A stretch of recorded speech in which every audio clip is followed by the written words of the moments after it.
పాపం ఎలక్షన్లకి ముందు ఒక నినాదమైతే తీసుకొచ్చారు వైసీపీ వారు. Why not Kuppam, why not Mangalagiri, why not Pithapuram, ఈ విధంగా మొత్తం మీద ఆంధ్రప్రదేశ్ మొత్తం కలుపుకొని వైనాట్ 175 అని ఒక నినాదాన్ని తీసుకొచ్చారు.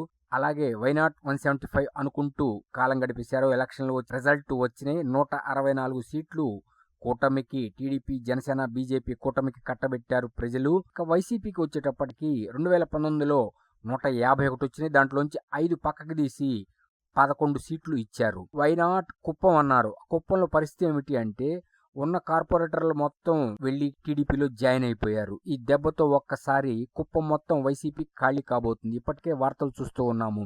వైసీపీ ఆఫీస్ ఖాళీ కాబోతుంది, అక్కడ తాళం వేయబోతున్నారు, హోటళ్లు నడుపుకోబోతున్నారు దాంట్లో అనే వార్తలు కూడా మనం న్యూస్ మీడియాలో చూసాము.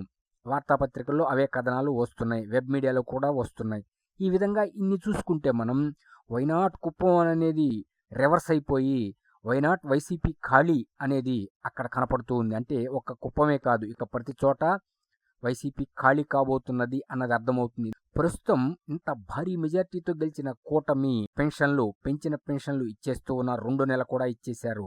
ఆగస్టు 15వ తేదీ అన్న క్యాంటీన్లు ఆరంభమవుతున్నాయి. మహిళలకి ఫ్రీ బస్ జర్నీ ఇస్తాము అని చెప్తూ ఉన్నారు సూపర్ 6 హామీల్లో.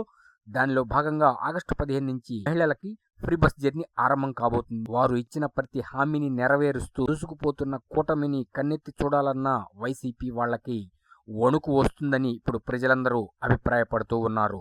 దీన్ని బట్టి చూస్తే వైనాట్ వైసీపీ ఖాళీ అనే నినాదం బయటికి రాబోతుందని అర్థమవుతుంది.